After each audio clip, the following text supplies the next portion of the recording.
All right, this is David Miller, your senior real estate specialist, and I'm starting a new series where I'm going to be bringing in some vendors that provide services to the senior community. Today, I have Ignacio, and he is the president of Northstar Senior Advisors. And I wanted to bring him in because when I'm selling real estate and I come across a senior or a mature adult, as we like to be called, that wants to downsize and possibly make the move to an independent or assisted living community, one of the biggest problems I come across is they don't know where they want to go. And so I thought it would make sense to bring somebody on board that is an expert in that area and can sort of share what they do. So, Ignacio, welcome. Thank you. Thanks, David. Thanks for having me. So why don't you start off by sharing a little bit about exactly what you do for the senior community? Sure. So what we do, David, is we have a service called Senior Placement. We've been here in Central Florida about 5 years now, a little over 5 years. And we help seniors and families locate appropriate independent living, assisted living, and or memory care. It's a complimentary service that we do for the families. Okay, okay.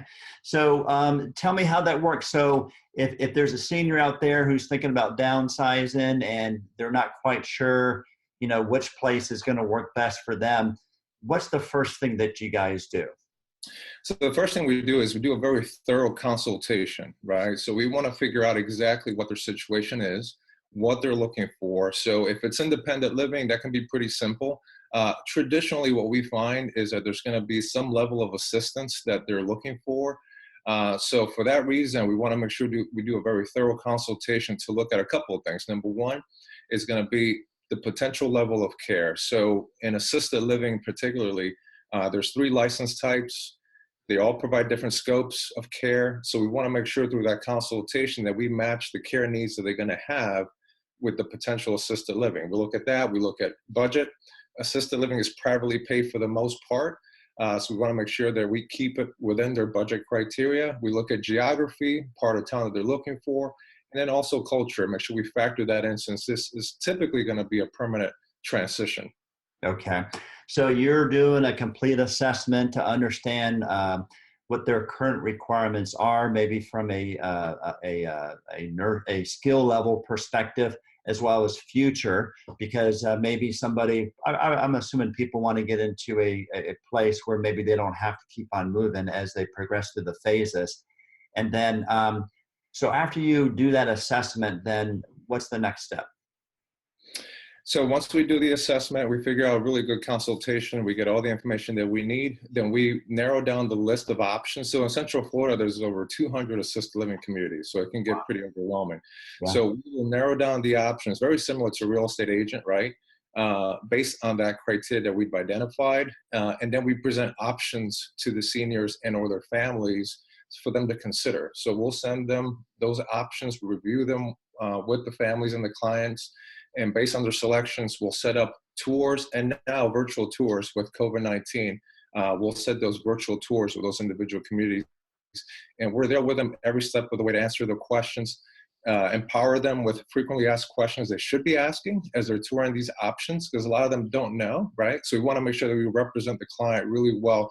To your point, we want this to be an appropriate placement. So I myself, I'm a nurse, my entire team are certified dementia practitioners. So we really leverage our clinical background and our skill sets to make sure that an appropriate placement is done the first time.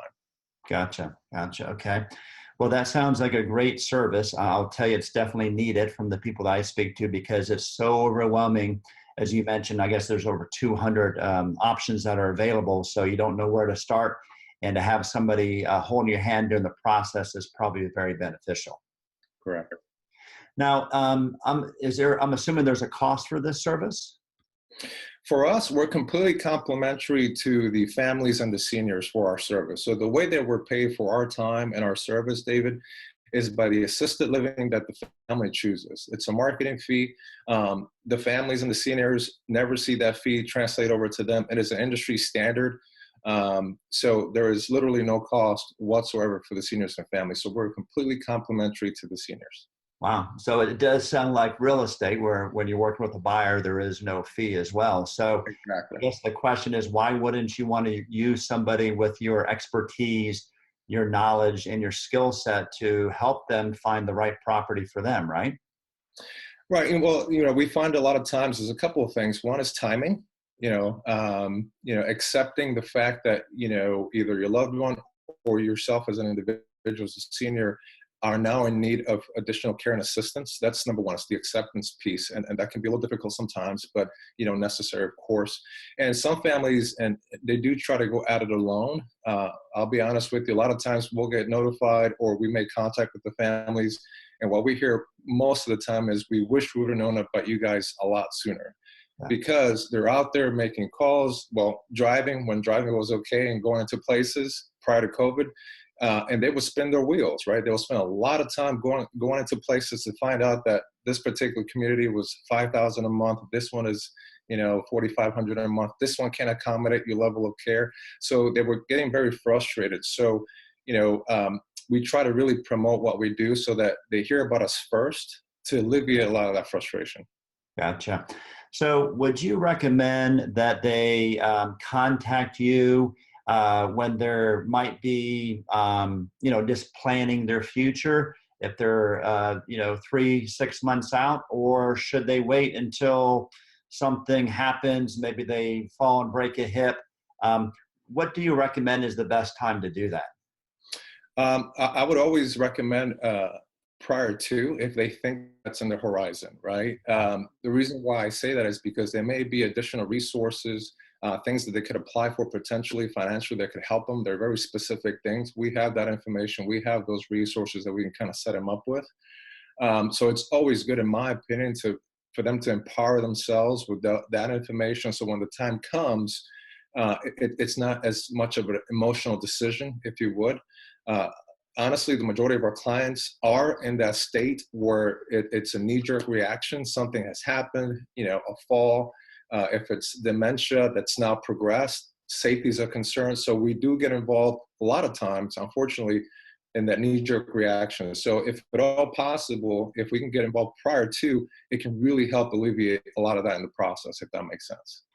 Yeah, it does. And I think it also, what I see as well is that if you're able to plan it yourself as the senior, what I find is that if it's under an emergency, then the adult children really step in and sort of decide for you. So if you're able to plan in advance, then you're making that decision rather than the kids.